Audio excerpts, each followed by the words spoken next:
Let's talk politics. Joining us now, Joe Cirincione from the Ploughshares Fund and Michael Needham from Heritage Action for America. Gentlemen, thanks to you both. We're talking about START, this nuclear treaty between the U.S. and Russia. The Senate, Obama says he's taking it right to them.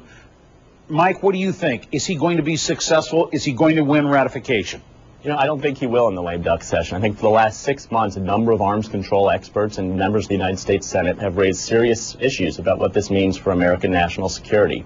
What restrictions does it place on missile defense, which we need to have in this new, more dangerous world that we live in? Is there adequate verification procedures to make sure that Russia's complying with its obligations under the treaty? And are the entire principles of this treaty, when we exist in a world now where you have rogue nations like Iran and North Korea, which want to do great harm to America, are the principles of the treaty the right principles for us to be advancing right now? And so I think what we'll have in the course of the lame duck session is senators who have been asking for 6 months for answers, saying that we haven't gotten those answers, we haven't had enough time. All right, well, Joe, is he reading that right? Is the GOP, is the right, conservatives, reading this right? There's a handful of ideologues still stuck in the Cold War who are opposing this treaty, but this treaty has the full backing of the uniformed military of the United States, the chairman of the Joint Chiefs of Staff, the head of the Strategic Command, the head of the Missile Defense Agency, who says he's better off with this treaty deploying missile defenses than without it, and he's got the support of over a dozen former secretaries of state, secretaries of defense, and national security advisors. The Republican national security establishment outside of the Senate is totally behind this treaty.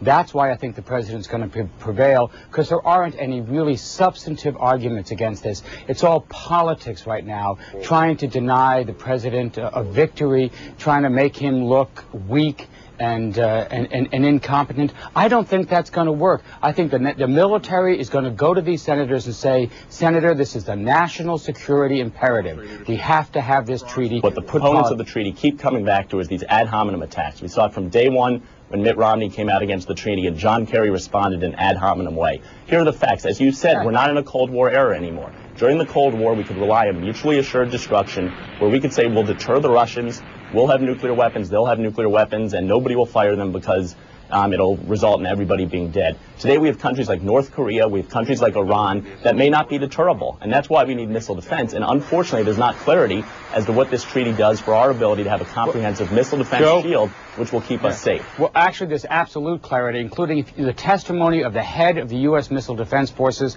General O'Reilly, who said there were no limitations on this treaty of any consequences on U.S. missile defense. And unfortunately, the Russians have a different opinion on that. So you have the military backing this 100%. At some point, you have to trust the military advice of this country. And here's one actual national security danger of not ratifying this treaty. We no longer have inspectors on the ground in Russia inspecting U.S.-Russian missiles. Just today, the national intelligence community, the leaders of our national intelligence told us if we don't have this treaty, we're going to have to shift satellite surveillance from Iraq and Afghanistan to Russia just to monitor, to make up for the lack of inspections. Bottom line here, gentlemen, bottom line, is the GOP going to hold out support for this bill, not because they want to do away with the treaty, but because they want to weaken President Barack Obama? No, it has nothing to do with weakening President Obama. It has that everything you just heard from Joe, unfortunately, the Russians disagree with it. The Russians have said that contingent on their complying with the treaty is that the United States not expand either quantitatively or qualitatively its missile defense system.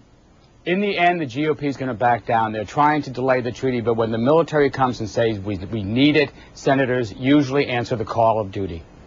Joe Cirincione of the Ploughshares Fund, Michael Needham there of the Heritage Foundation. I want to thank you both for being Great to be here.